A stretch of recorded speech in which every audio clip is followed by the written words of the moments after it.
तो हम part B के क्वेश्चन नंबर 10, 11 एंड 12 को यहां डिस्कस करेंगे। पार्ट ए और मैंने पार्ट बी बनाया अपने वीडियो का, जिसमें हमने बाकी के क्वेश्चन सॉल्व करा रखे हैं स्टार्टिंग के क्वेश्चन से। डिस्क्रिप्शन में आपको इकोनॉमिक्स, बिजनेस स्टडीज और अकाउंटेंसी का पार्ट ए और बी का भी वीडियो मिल जाएगा। मेरे वीडियो का पार्ट ए और बी है, और ये सी पार्ट में हम पूरा अकाउंटेंसी सैंपल पेपर खत्म कर देंगे आज। तो चलिए क्वेश्चन स्टार्ट करते हैं। Question number 10, analysis of financial statement से यहां पे क्वेश्चन होगा, जिसमें ये जो क्वेश्चन है 10th क्वेश्चन नंबर 10, ये कैश फ्लो स्टेटमेंट से क्वेश्चन है। इसमें आपको बताना है इनफ्लो है कि आउटफ्लो है कि नो फ्लो है। तो क्वेश्चन देखिए दिया हुआ है, state whether the following transaction will result in inflow, outflow और no flow of cash while preparing cash flow statement. Cash flow statement आपने पढ़ाई है। तो फर्स्ट वाला जो पार्ट है क्वेश्चन में, decrease in outstanding employees benefits by 3000। Outstanding employee benefit मतलब हमारा एक लायबिलिटी है जो हमारी वो आउटस्टैंडिंग चल रही थी, अब वो डिक्रीज हो गई। डिक्रीज कैसे हुई होगी? आपने पेमेंट किया होगा अपनी लायबिलिटी का, तभी डिक्रीज हुई होगी। पेमेंट करेंगे तो कैश बाहर जाएगा फर्म से, तो आउटफ्लो ऑफ कैश हुआ। तो इसका आंसर हो जाएगा आउटफ्लो ऑफ कैश। एक बार फिर से बता दे रहे हैं, इंप्लॉय बेनिफिट आउटस्टैंडिंग चल रहा है। इंप्लॉय बेनिफिट मतलब हो सकता है सैलरी या कोई भी चीज आउटस्टैंडिंग चल रही है। आउटस्टैंडिंग चल रही है तो पेमेंट करना है। अब यहां पे इस क्वेश्चन में फर्स्ट वाले में बोल दिया कि आउटस्टैंडिंग को मैंने पे ऑफ कर दिया। पे ऑफ कर दिया है तो कैश दिया होगा तभी तो पे ऑफ होगा। कैश गया है फर्म से out, outflow of cash. Second part है increase in current investment by 6000। आपकी करंट इन्वेस्टमेंट, एक एग्जांपल लेके हम समझाएंगे। यहां इन्वेस्टमेंट का नाम नहीं दिया कौन सी है, तो हम कोई भी एग्जांपल लेके समझ सकते हैं। करंट इन्वेस्टमेंट, एक सपोज कैश ले लेते हैं और एक मान लेते हैं आपका करंट इन्वेस्टमेंट ही ले लेते हैं। कहीं इन्वेस्ट किया होगा मैंने, जब इन्वेस्ट किया होगा तो कैश मेरे पास से गया होगा और इन्वेस्टमेंट बढ़ गई होगी। तो यहां पे क्या हुआ? कैश का ना आउटफ्लो हुआ ना इनफ्लो हुआ। एक तरफ से गया तो दूसरी तरफ से आ भी तो गया इन्वेस्टमेंट के नाम से, तो यहां नो फ्लो है। Number 11 is on comparative balance sheet and common size statement. बहुत इजी सा टॉपिक होता है ये। तो इस पे जो एक क्वेश्चन दिया हुआ है कंपैरेटिव बैलेंस शीट का, तो उसको हम करने जा रहे हैं। क्वेश्चन नंबर 11, तो देखिए दिया हुआ है, from the following details provided by Kumud limited, ये कंपनी का नेम है, prepare comparative statement of profit and loss. Comparative balance sheet बनती है and comparative profit and loss statement बनता है। तो ये क्वेश्चन जो है comparative profit and loss statement का है, और नीचे डेटा दिया हुआ है 2020 एंड 2021 का डेटा दिया। तो फॉर्मेट आपको हमने बताया था कि किस तरह पूरा फॉर्मेट बनता है कंपैरेटिव बैलेंस शीट का, तो मैंने पूरा फॉर्मेट बना दिया है। तो आपको एक बार हम रिकैप करा दे फॉर्मेट का। तो फॉर्मेट में हेडिंग लिखते हैं कुमुद लिमिटेड, लिख लीजिएगा टॉप पर, comparative statement profit and loss for the year 2020 and 2021, इस तरह लिखना है। फॉर द ईयर एंडेड भी लिख सकते हैं, या 2020 एंड 2021, दो ईयर का कंपैरिजन करेगा यहां पर। फॉर्मेट में 5 पॉइंट्स इस तरह याद रखते हैं, 5 होते हैं। पर्टिकुलर्स, नोट नंबर, आपका previous year, current year, absolute change and percentage change, इस तरह नोट किया जाता है। ध्यान रखिएगा, पहले प्रीवियस ईयर फिर करंट ईयर आएगा। और क्वेश्चन में सॉरी, क्वेश्चन में देखिए यहां पे दिया हुआ है प्रीवियस ईयर और करंट ईयर, तो इसी तरह आप रिकॉर्ड करेंगे यहां पर। इसमें देखिए दिया हुआ यहां पर। इसके बाद हम आएंगे, इसमें क्वेश्चन में रेवेन्यू फ्रॉम ऑपरेशंस दिया हुआ है, अदर इनकम दिया है, cost of material consume, other expenses and tax rate which is 40% each for both year. तो इस तरह करना। इस पूरा डेटा जो दिया था मैंने, प्रॉफिट एंड लॉस स्टेटमेंट जो हम लोग ने पढ़ा था कि किस तरह फॉर्मेट बनता है, उस फॉर्मेट की हेल्प से मैंने ये पूरा जो क्वेश्चन के अकॉर्डिंग जो फॉर्मेट बनना चाहिए था वो मैंने बना लिया है। आपने पढ़ा होगा जब ये टॉपिक, तो आपको समझाया गया होगा कि किस तरह प्रेजेंट किया जाता है। तो मैंने क्वेश्चन में जो डेटा दिया है उस डेटा की हेल्प से मैंने फॉर्मेट बना लिया। तो फॉर्मेट एक बार हम आपको रिकैप करा दें। रेवेन्यू फ्रॉम ऑपरेशंस आता है, फिर अदर इनकम आता है, फिर टोटल आता है उसका। अच्छा, ABCD ये भी बता देते पहले। यहां पे आपका A, फिर ये B है आपका, ये previous year, current year, absolute change होता है आपका B माइनस A, और परसेंटेज चेंज होता है C, ये जो डिफरेंस आया C अपॉन A इंटू 100, ये आपका हो गया परसेंटेज में आंसर होता है यहां पर।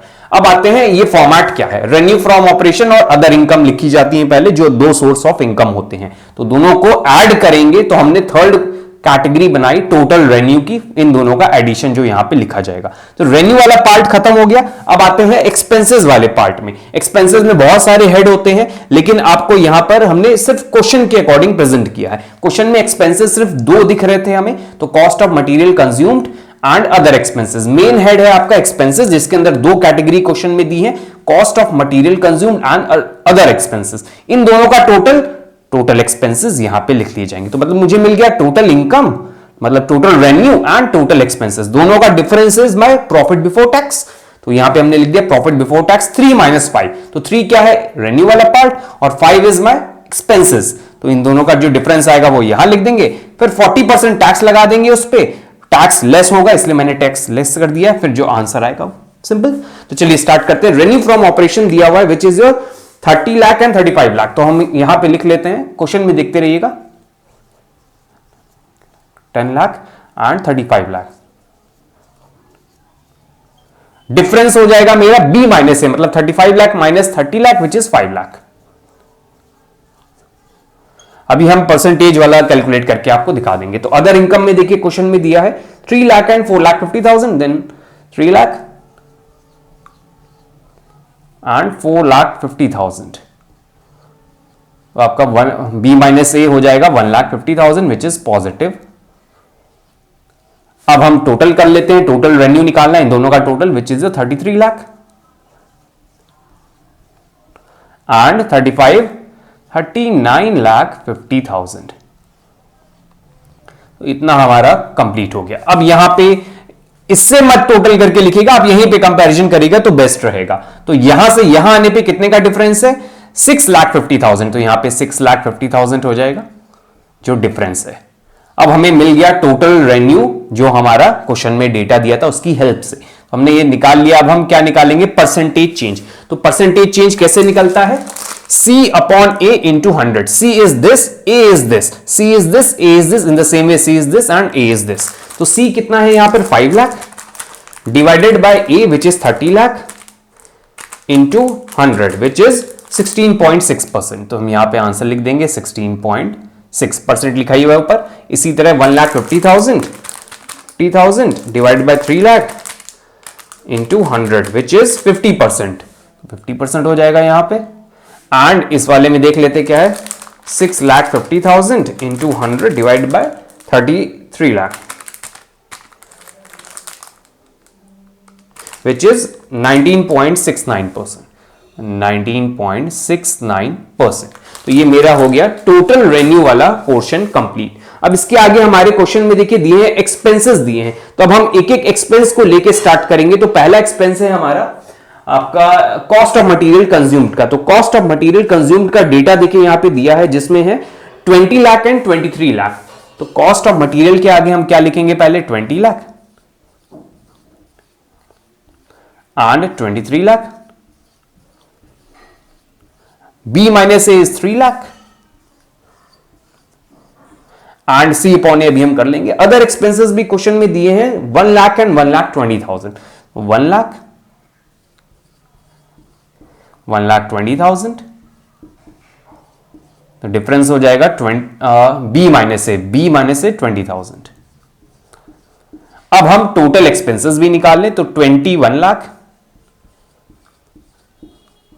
And 24 lakh 20,000 and 3 lakh 20,000। अब हम परसेंटेज भी कैलकुलेट कर लेते हैं which is C upon A into 100। C is 3 lakh upon 20 lakh into 100 divide by 20 lakh which is 15%।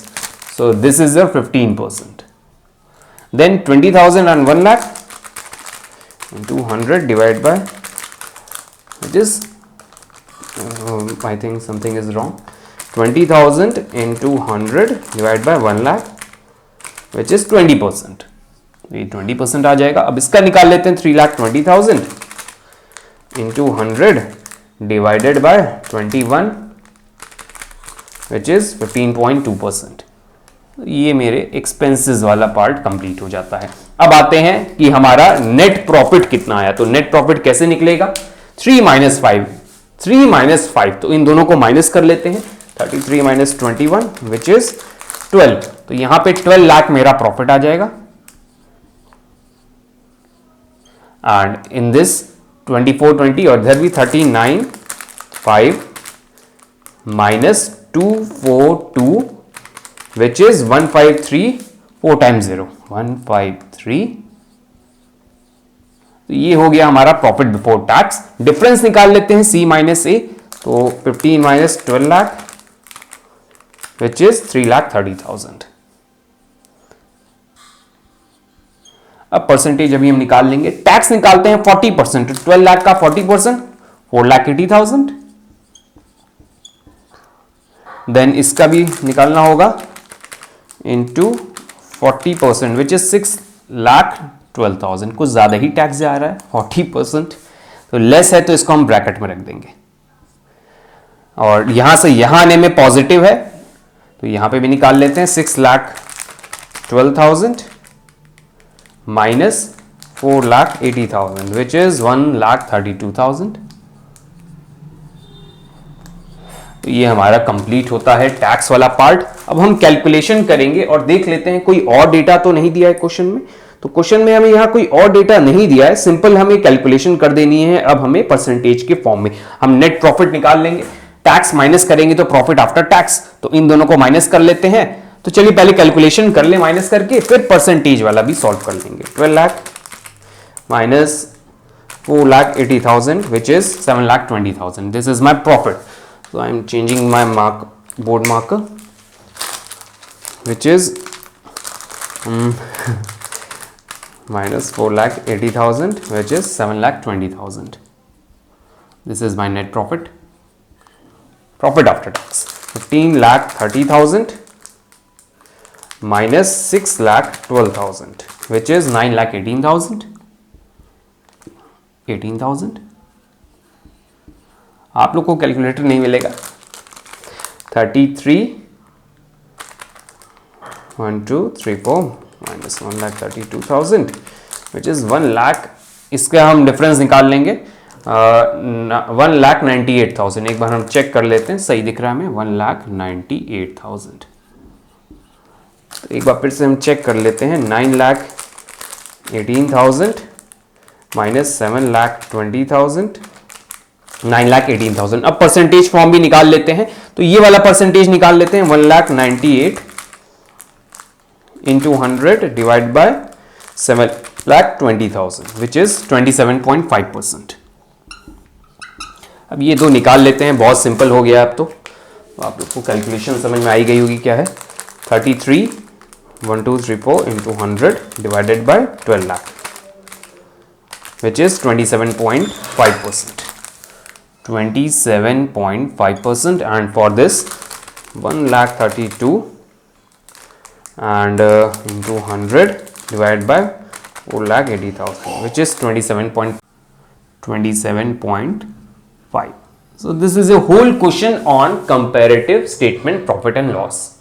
Now the most important question number 12 which is on cash flow statement of 5 marks. 5 marks का पूरा question इन्होंने दे दिया है, बहुत बड़ा क्वेश्चन है. और ये जो पूरा पेपर सैंपल पेपर है ये 2 आवर्स में तो नहीं होने वाला. अगर आपको सारे क्वेश्चंस आते हैं तो 2 आवर्स में नहीं होगा. इतना सारी कैलकुलेशन से 2 आवर्स में आप कैसे कर पाएंगे. कैश फ्लो में हमको लगता है आपका 15 से 20 मिनट चला जाएगा. एक 5 नंबर के क्वेश्चन में 15 से 20 मिनट चले जाएंगे, तो आगे आप कैसे करेंगे. तो चलिए स्टार्ट करते हैं. आपको अपना टाइम मैनेजमेंट करके चलना है, ध्यान रखिएगा एग्जाम में, क्योंकि ये बहुत लेंदी पेपर है. 12 क्वेश्चन ही बहुत लेंदी निकल गए हमारे. तो आप टाइम मैनेजमेंट और प्रैक्टिस करिएगा कि एक बार 1 गो में आपने जो सॉल्व किया वो सही होना चाहिए. तो आगे देखिए, यहाँ कैश फ्लो स्टेटमेंट का क्वेश्चन है. आराधना लिमिटेड कंपनी है, कैश फ्लो स्टेटमेंट बनाने बोल रहा है. हमें पूरी बैलेंस शीट दी हुई है और नीचे हमें नोट्स टू अकाउंट भी दिया हुआ है और साथ में एडिशनल इंफॉर्मेशन दी हुई है 2. हम पहले आपको देखिए cash flow from operating activity निकाल के दिखा देंगे, फिर बाकी की दो एक्टिविटी है उसको भी समझाएंगे. तो पहले हम ऑपरेटिंग एक्टिविटी पे फोकस ज्यादा कर रहे हैं, क्योंकि operating activity is one of the difficult among all the 3 activities. तो हम ऑपरेटिंग एक्टिविटी को देखेंगे. तो पहले हम नोट्स टू अकाउंट पे फोकस करते हैं. क्या दिया हुआ है, तो नोट्स टू अकाउंट में एडिशनल इंफॉर्मेशन में देखिए दिया है डिबेंचर जो है रिडीम हो रहे हैं 1 अप्रैल 2020 पे. तो आप नोट्स टू अकाउंट में सेकेंड वाला जो नोट्स टू अकाउंट है जहां पे 10% डिबेंचर्स दिया हुआ है, उसमें देखिए 4 लाख से 2 लाख हो गए हैं हमारे डिबेंचर्स. मतलब पहले 4 लाख के डिबेंचर्स थे हमारे पास, लायबिलिटी थी 4 लाख की, अब वो 2 लाख की हो गई है. मतलब मैंने 2 लाख का रिडम्पशन कर लिया होगा डिबेंचर्स का. लॉन्ग टर्म लायबिलिटी होती है, उसका रीपेमेंट कर दिया मैंने. और कब किया होगा उसके लिए नीचे डेट दे दी गई 1 अप्रैल 2020. मतलब फाइनेंशियल ईयर जब स्टार्ट हुआ ये वाला नया वाला, तो उसी स्टार्टिंग में ही इन्होंने रिडीम कर दिया. क्यों हम ऐसा ये बता रहे हैं, डिबेंचर पे क्यों फोकस कर रहे हैं? क्योंकि 10% डिबेंचर है, इंटरेस्ट निकालना होगा डिबेंचर पे, एक्स्ट्रा ऑर्डिनरी आइटम वाला जो पार्ट था। तो ये डिबेंचर हमको ध्यान रखना है कि 2 लाख के हैं मेरे पास डिबेंचर, पूरे साल 2 लाख के चले हैं और 10% उस पर इंटरेस्ट देना है हमें। तो 10% 2 लाख का 20,000, ये याद रखिएगा। तो पहला एडजस्टमेंट हमारा कैलकुलेट हो गया है। फिर आते हैं टैक्स, जो करंट ईयर में मैंने पे किया है वो 2,80,000 है, ये लास्ट में करते हैं ऑपरेटिंग एक्टिविटी के, तो इसको भी अभी हम लेंगे। और साथ ही साथ एडजस्टमेंट आपके दिए हैं trade payables, creditors, bills payable, तो ये आपके करंट एसेट और करंट लायबिलिटी के एडजस्टमेंट है जो आप करते हैं। आपका जो नॉन ऑपरेटिंग एक्सपेंस, जो आपके नॉन कैश आइटम्स है उसके कैलकुलेशन के बाद करते हैं, इसको भी देखेंगे। फिर हमें दिख रहा है शॉर्ट टर्म प्रोविजंस में प्रोविजन फॉर टैक्स दिख रहा है, प्रोविजन फॉर टैक्स का एडजस्टमेंट करना होगा, क्योंकि ये जो प्रोविजन फॉर टैक्स वाला आइटम है, ये हमें cash net profit before tax and extraordinary item जो हम निकालते थे उसमें यूज होना है कि प्रोविजन कितना मैंने एक्स्ट्रा ऑर्डिनरी आइटम की तरह दिया हुआ है। यहां पे हम निकालते थे net profit before tax, tax के पहले का प्रॉफिट, और जो मैंने एक्स्ट्रा ऑर्डिनरी आइटम जो कैलकुलेट कर रखे हैं उसके पहले का प्रॉफिट। तो कैश फ्लो का आपको रूल पता ही है, उल्टा चलता है हमारा, ऑपोजिट करते हैं, नीचे से ऊपर की तरफ आते हैं। तो आप एक्स्ट्रा ऑर्डिनरी आइटम आपने माइनस कर रखे होंगे, अब हम ऐड बैक करवाएंगे जिसमें प्रोविजन फॉर टैक्स किया गया होगा।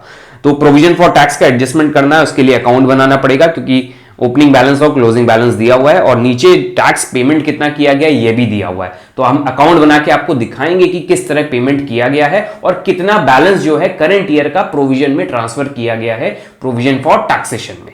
तो ये हो गया, बहुत लेंथी क्वेश्चन है, थोड़ा ध्यान से समझिएगा, जो आपको बातें नहीं समझ में आ रही उसको रिपीट करके सुन लीजिएगा। तो ये हो गया। फिर हमें नीचे दिया है इनटैंजिबल फिक्स्ड एसेट और पेटेंट्स दिए हुए हैं, तो पेटेंट्स हमारे इनटैंजिबल एसेट होती है। अगर इस पे डेप्रिसिएशन होगा, एमोर्टाइजेशन होता है पेटेंट्स पे, तो देखिए यहाँ पे दिख रहा है 3,10,000 के पेटेंट्स थे, अब 3,02,000 के हो गए, मतलब 8,000 एमोर्टाइजेशन लगा हुआ है। और मशीन पे देखिए यहाँ दिया हुआ है 5,50,000 की मशीन थी, 6,60,000 की हो गई है, तो मतलब मशीन पे भी कोई ना कोई डेप्रिसिएशन लग रहा है। और साथ ही साथ मशीन पे यहां पर प्रोविजन भी बना हुआ है, तो हमें प्रोविजन को भी ध्यान में रखना होगा। तो ध्यान रखिएगा, प्रोविजन डेप्रिसिएशन मशीन पे लगेगा आपका और पेटेंट्स पे आपका लगेगा अमोर्टाइजेशन। तो ये दो चीज याद रखनी है आपको। इसके बाद हमें दिख रहे हैं कि आपके जो डिबेंचर्स हैं उस पे इंटरेस्ट भी 10% डिबेंचर, तो ये हमारे आते हैं आपके नॉन कैश आइटम और नॉन ऑपरेटिंग आइटम्स से कैलकुलेट किए जाएंगे। तो ये कुछ एडजस्टमेंट है जो अभी हमने आपसे डिस्कस किए हैं, ये ऑपरेटिंग आइटम के एडजस्टमेंट है, ऑपरेटिंग एक्टिविटी से रिलेटेड एडजस्टमेंट है, मतलब जो चीज आएंगी भी और जो नहीं आएंगी उसको हटानी होती है। तो चलिए स्टार्ट करते हैं। तो एक डिस्कशन हो गया कि क्वेश्चन में क्या क्या दिया हुआ है। स्टार्टिंग में सबसे पहला एडजस्टमेंट में देखिए नोट्स टू अकाउंट में देखिए दिया हुआ है statement of profit and loss. तो नेट प्रॉफिट हमें मिल जाएगा 20,000, साफ साफ दिख रहा है, 3,50,000 था, 3,70,000 हो गया, तो 20,000 का नेट प्रॉफिट हो गया। तो सबसे पहले हम क्या कर लेते हैं, net profit before tax and extra ordinary items को हम निकाल लेते हैं, जिसमें हमें प्रोविजन फॉर टैक्सेशन निकालना जरूरी होगा कि करंट ईयर का प्रोविजन कितना गया है। और हमें नेट प्रॉफिट तो पता ही चल गया कि 20,000 का नेट प्रॉफिट हुआ है। कैसे पता चला, नोट्स टू अकाउंट का फर्स्ट नोट देखिए, statement of profit and loss, 3,50,000 का प्रॉफिट था, अब 3,70,000 का हो गया है, 20,000 का प्रॉफिट हुआ है। तो हमें एक चीज तो मिल गई, नेट प्रॉफिट जो है बिफोर टैक्स वाला 70,000 का है। प्रोविजन कितना गया वो भी हम देख लेते हैं, कितना गया प्रोविजन। तो प्रोविजन के लिए हम अकाउंट बनाएंगे। तो अकाउंट प्रोविजन फॉर टैक्सेशन एक हमारी लायबिलिटी है, लायबिलिटी का ओपनिंग बैलेंस हमेशा क्रेडिट होता है। तो इस क्वेश्चन में प्रोविजन का बैलेंस है हमारा 3,25,000 ओपनिंग बैलेंस, तो हमने यहां 3,25,000 ओपनिंग बैलेंस लिख लिया। नोट्स टू अकाउंट में देखिएगा। फिर है आपका क्लोजिंग बैलेंस है 3 लाख, आपका क्लोजिंग बैलेंस है 3,20,000, तो हमने यहां पे 3,20,000 क्लोजिंग बैलेंस लिख दिया। अब आपने पेमेंट किया है टैक्स का, देखिए नोट्स टू अकाउंट में के नीचे एडजस्टमेंट नंबर, आपका एडजस्टमेंट नंबर है सेकंड, उसमें दिया है मैंने टैक्स पे किया है 2,80,000 का। आपने टैक्स पे किया है 2,80,000 का, तो पेमेंट करेंगे तो प्रोविजन में से हटाएंगे हम यहां पे टू बैंक करके, टू बैंक अकाउंट। तो मैंने प्रोविजन में से 2,80,000 का टैक्स पे कर दिया, तो टैक्स चला गया है 2,80,000 का। अब जो बैलेंस बचेगा वो मेरा क्या होगा, करंट ईयर का कितना प्रोविजन बनाया गया। तो करंट ईयर का प्रोविजन बनाने के लिए प्रॉफिट एंड लॉस स्टेटमेंट में ट्रांसफर करते थे, तो by profit and loss statement account, तो ये बैलेंसिंग फिगर आ जाएगा हमारा। तो देख लेते हैं कितना आएगा, 6 लाख हो गया ये, and this is also 6 lakh. जो बचेगा वो आपका बचेगा 2,00,000 75,000। This is my provision for current year. अब इसी के साथ हमको मिल गया कि करंट ईयर का जो एक्स्ट्रा ऑर्डिनरी आइटम है आपका वो 2 lakh, net profit before tax and extraordinary item जो निकालते थे। प्रॉफिट तो मिल गया 20,000, अभी हमने आपको बताया। जो एक्स्ट्रा ऑर्डिनरी आइटम है उसको हम ऐड बैक कर लेते हैं, तो हम आ जाएंगे आपका 2,75,000 ऐड कर लेते हैं पहले, तो हमारा आ गया 2,95,000। अब ये 2,95,000 क्या है? Net profit before tax and extraordinary item. Net profit मिल गया, before tax and extraordinary item को हमने ऐड बैक कर लिया, तो ये चीज हमें मिल गई है। तो मतलब जो ऑपरेटिंग एक्टिविटी जो होती है उसका हमने एक छोटा सा फॉर्मेट पहले से बना के रेडी कर लिया है। तो ऑपरेटिंग एक्टिविटी में हेडिंग पड़ती है cash flow from operating activity. सबसे पहला जो हेड आता था वो होता है net profit before tax and extraordinary item, उसको हम निकालते हैं। तो ये हमने निकाला, ये जो हमने नेट प्रॉफिट निकाला है वो यहां पे निकाला, देखिए कैलकुलेशन की है ना वर्किंग नोट, तो यहां पे हमने निकाला है। तो कितना आया? 2,95,000। तो हम बाहर लिख लेते हैं 2,95,000। ये कहां से आया है? ये मैंने इतनी कैलकुलेशन की तब जाके मेरा एक आइटम निकलकर आया। अब हमें किस चीज के एडजस्टमेंट करने होते हैं? Adjustment for non cash and non operating items. Non cash मतलब जो कैश में पेमेंट नहीं गए, लेकिन हमने एडजस्टमेंट दिखाने होते हैं उसके। नॉन कैश आइटम वो आइटम होते हैं जिसमें आपका कैश कहीं देने नहीं जाते हैं, जैसे डिप्रिसिएशन नॉन कैश आइटम हो गया। नॉन ऑपरेटिंग मतलब आपने अगर लोन पे इंटरेस्ट दिया है तो लोन पे इंटरेस्ट देना मेरा ऑपरेटिंग एक्टिविटी का पार्ट नहीं है। तो इसमें दोनों चीज हुई है, देखिए डिप्रिसिएशन भी लग रहा है, अमोर्टाइजेशन भी लग रहा है और डिबेंचर पे इंटरेस्ट भी दे रहे हैं, लोन है डिबेंचर। तो इन तीनों आइटम को मैंने पहले लेस कर दिया होगा, लेकिन अब हम कैश फ्लो बनाने जा रहे हैं तो हम उसको ऐड बैक करेंगे। तो तीनों आइटम को ऐड बैक करेंगे, तो ऐड कर लेते हैं। तो 3 आइटम है, 3 बार ऐड हम लिख देते हैं। तो तीनों के नेम लिखते हैं। तो पहला है हमारा डेप्रिसिएशन, लिख लेते हैं पहले, डेप्रिसिएशन ऑन मशीनरी पे डेप्रिसिएशन लग रहा है। फिर हम अमोर्टाइजेशन मान लेते हैं, पेटेंट्स थे हमारे, amortisation, then amortisation on patents, then interest on debenture भी लिख देते हैं, इंटरेस्ट ऑन डिबेंचर 10% डिबेंचर जो है। तो अभी हमने आपको तीनों के अमाउंट बताए थे, तो देखिए तीनों के अमाउंट हम फिर से आपको बता रहे कैसे कैलकुलेट किए जाएंगे। तो पहले देखिए नोट्स टू अकाउंट में मशीनरी थी 5,50,000 की, अब हमारी मशीन हो रही है 6,60,000 की, और नीचे प्रोविजन फॉर डेप्रिसिएशन में देखिए 1 लाख का डेप्रिसिएशन था, अब वो 1,60,000 का प्रोविजन जो डेप्रिसिएशन का क्रिएट हो गया, मतलब 60,000 का प्रोविजन इंक्रीज हुआ है। प्रोविजन वाले मेथड से एक्यूमुलेटेड डेप्रिसिएशन से यहां डेप्रिसिएशन चार्ज कर रहे होंगे, तो 60,000 का हमारा डेप्रिसिएशन और चार्ज हुआ है। डेप्रिसिएशन लगा है मशीन पे तो 60,000 हम ऐड कर देंगे।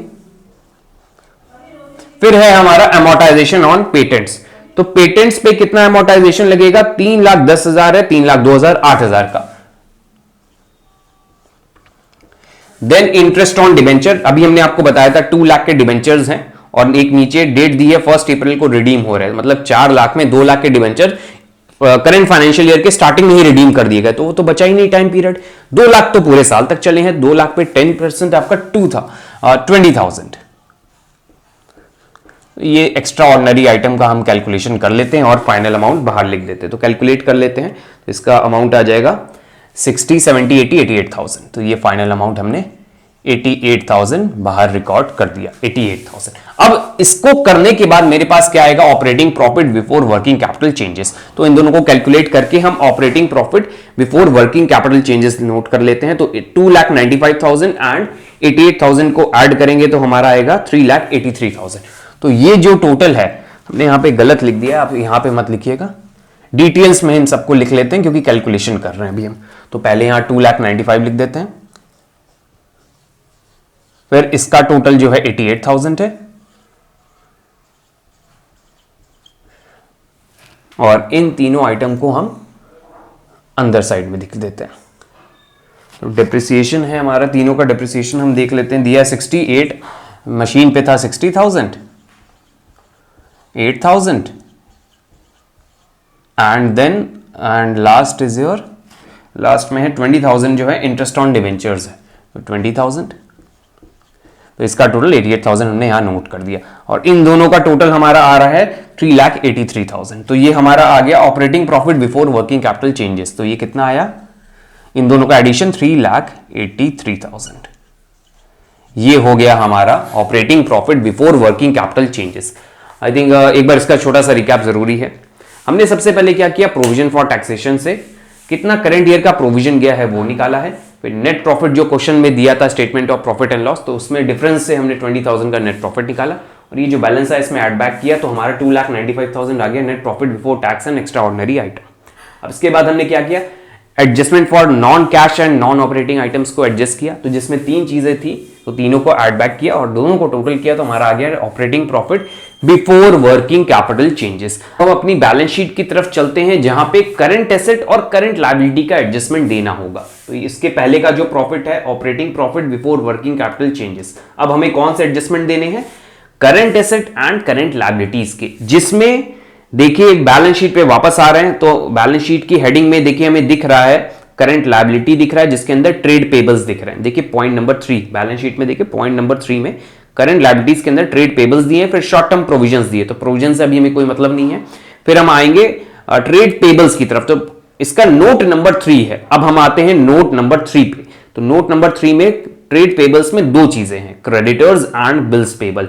और क्रेडिटर्स देखिए 2,40,000 से 2,60,000 हो रहे हैं, बिल्स पेबल 1,20,000 से 2,00,000 हो रहे हैं, मतलब दोनों इंक्रीज कर रहे हैं, क्रेडिटर्स भी और बिल्स पेबल भी दोनों इंक्रीज कर रही है। करंट लायबिलिटी तो ऐड हो जाती है, तो दोनों लिख लेते हैं हम, इंक्रीज इन हमारा इंक्रीज पहला हो रहा है क्रेडिटर्स, फिर है इंक्रीज इन बिल्स पेबल। कितने से इंक्रीज हो रहा है, देखिए हमारा जो क्रेडिटर्स जो इंक्रीज हो रहा है वो हो रहा है 2,40,000 से 2,60,000, 20,000 ये हो गया, और 1,20,000 से 2,80,000 ये हो गया, तो आपका हो गया 20,000 एंड 80,000। यहां पे लिख लेते हैं 20,000 एंड 80,000।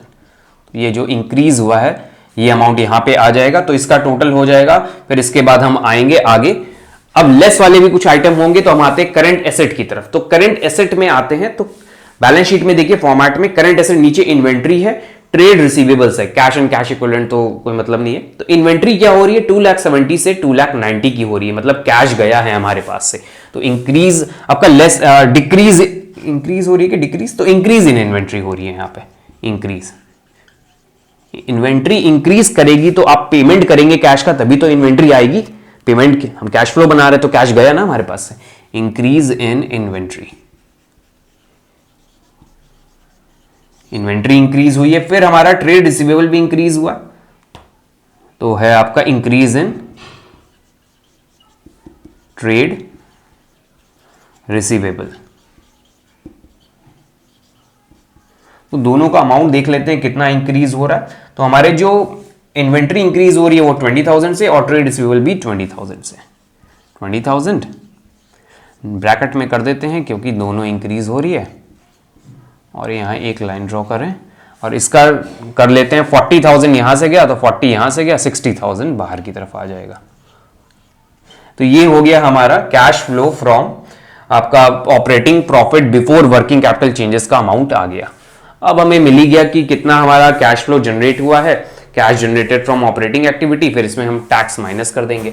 ये जो अमाउंट आएगा अब हमारा, तो इसका हम कैलकुलेशन करेंगे तो हमारा अमाउंट आ जाएगा 4,43,000 3, और इसको हम जब ऐड करेंगे तो हमारा आएगा 4,43,000। तो यहां हम लाइन ड्रॉ कर रहे हैं, तो 4,43,000 ये cash generated from operating activity है। तो कैश इसमें यहां दिया हुआ है कैश जनरेटेड फ्रॉम ऑपरेशंस, लिखेंगे कैश जनरेटेड फ्रॉम ऑपरेशंस। अब इसमें टैक्स माइनस कर दे जो करंट ईयर में मैंने पे किया है, लेस टैक्स पेड। तो क्वेश्चन में टैक्स पेड भी दिया हुआ है, टैक्स पेड का अमाउंट है क्वेश्चन में देखिए 2,80,000 दिया है, हमारा एडजस्टमेंट में ही लिखा हुआ है कि 2,80,000 टैक्स हमने पे किया है। तो 4,43,000 में 2,80,000 माइनस कर देते हैं, तो जो फाइनल अमाउंट आएगा इसको माइनस करेंगे तो हमारा आएगा 1,63,000 cash flow from operating activity. 1,60,000 इसको यहां लाइन ड्रॉ करके 1,63,000 लिखेंगे cash flow from operating activity. तो यहां लिखते हैं cash flow from operating activity. तो हमें ऑपरेटिंग एक्टिविटी से कितना कैश फ्लो है यहां तक पता चला। ऑपरेटिंग एक्टिविटी का मैंने जो अमाउंट निकाला था वो मैंने यार नोट कर लिया है। अब हम इन्वेस्टिंग और फाइनेंसिंग एक्टिविटी को भी यहां डिस्कस करेंगे। तो इन्वेस्टिंग एक्टिविटी के लिए हमें जाना होगा नॉन करंट एसेट की तरफ। तो बैलेंस शीट में नॉन करंट एसेट में देखिए दिया हुआ है, आपका फर्स्ट पॉइंट है एसेट में tangible asset and intangible asset. Tangible asset के अंदर नोट नंबर 5 एंड 6। तो अब आते हैं नोट नंबर 5 पे। तो नोट नंबर 5 में देखिए मशीनरी दिख रही है टैंजिबल एसेट में। तो मशीन 5,50,000 की थी, अब हो गई है 6,60,000 की, मतलब मैंने मशीन परचेज की है तभी इंक्रीज हुई है। जब परचेज करेंगे मशीन तो मेरे पास से कैश जाएगा विच इज ऑफ 1,10,000। इतने की कैश जो है हमारे पास से चला गया, नेगेटिव होगा क्योंकि कैश गया है। पॉइंट नंबर 6 में इनटैंजिबल फिक्स्ड एसेट दिया है, तो वो पेटेंट्स के लिए है। तो पेटेंट्स डेप्रिशिएट हो रहा था तो उससे हमें कोई मतलब नहीं रहा। अब आते हैं उसके बाद बैलेंस शीट में यहां फिर से देखिए दिया हुआ है B point non current asset में long term loans and advances.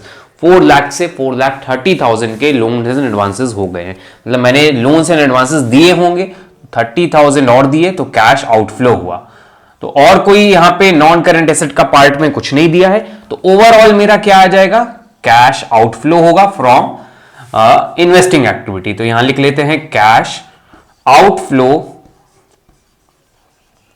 From investing activity which is 1,40,000। तो हम यहां पे 1,40,000 फाइनल अमाउंट लिख देते हैं, 1,40,000। This is a final amount. अब आते हैं फाइनेंसिंग एक्टिविटी की तरफ। तो फाइनेंसिंग एक्टिविटी में हमें देखिए, फाइनेंसिंग एक्टिविटी के लिए हम आएंगे equity share, equity and liabilities की तरफ। तो शेयर कैपिटल 5 लाख से 7,30,000 की हो रही है। तो मतलब हमने इश्यू ऑफ शेयर्स किया है। इश्यू ऑफ शेयर्स कितने का किया है, 2,30,000 का। तो इश्यू ऑफ शेयर से 2,30,000 आ जाएगा हमारे पास, ये आएगा हमारे पास। अब देखिए उसके बाद मैंने इन्वेस्टिंग फाइनेंसिंग एक्टिविटी में मैंने डिबेंचर पे इंटरेस्ट पे किया है। अभी मैंने आपको निकाल कर दिखाया था आपका ऑपरेटिंग एक्टिविटी में 20,000 का जो इंटरेस्ट मैंने पे किया है। तो ये कैश आया है, जब इंटरेस्ट पेमेंट करेंगे तो 20,000 चला जाएगा।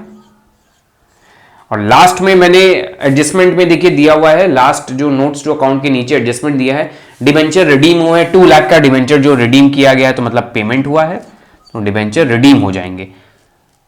तो 2 लाख के डिवेंचर मैंने रिडीम कर दिए तो ओवरऑल पेमेंट हो गया। तो कितने का यहां बच रहा है, तो यहां कैश आउटफ्लो, यहां पे इनफ्लो हो रहा है 10,000 का, तो हम यहां पे इनफ्लो लिख देते हैं 10,000।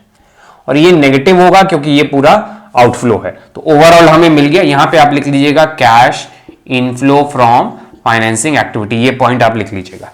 अब हमको तीनों मिल गए, कैश इनफ्लो, ये इनफ्लो है, ये आउटफ्लो है, ये इनफ्लो है, तीनों एक्टिविटी का पार्ट मिल गया। अब हमें लास्ट में क्या करना होता है, net increase in cash and cash equivalent. Increase क्यों बोला, क्योंकि हमें यहां देखिए हाईएस्ट जो है वो पॉजिटिव आ रहा है, तो इंक्रीज हुआ है। तो कितना इंक्रीज हुआ है, इसमें माइनस करेंगे तो 23,000 इधर इंक्रीज हुआ और 10,000 इधर, तो 33,000 हमारा इंक्रीमेंट हुआ। तो 33,000 इंक्रीमेंट के बाद हमें ओपनिंग कैश बैलेंस देखिए क्वेश्चन में दिया हुआ है, आपका बैलेंस शीट में कैश एंड कैश इक्विवेलेंट है 2,65,000 के, और यहां पे जो इसका नेट इफेक्ट आया है वो 33,000 है। और जो ओपनिंग हम ऐड करेंगे, ओपनिंग क्वेश्चन में दिया है 2,65,000, तो हम क्वेश्चन के closing cash and cash equivalent पे आ जाएंगे 6, 7, 8, 9, 2,98,000, 2,98,000 closing balance of cash and cash equivalent यहां पे नोट कर देना है। So this is your whole question on cash flow statement.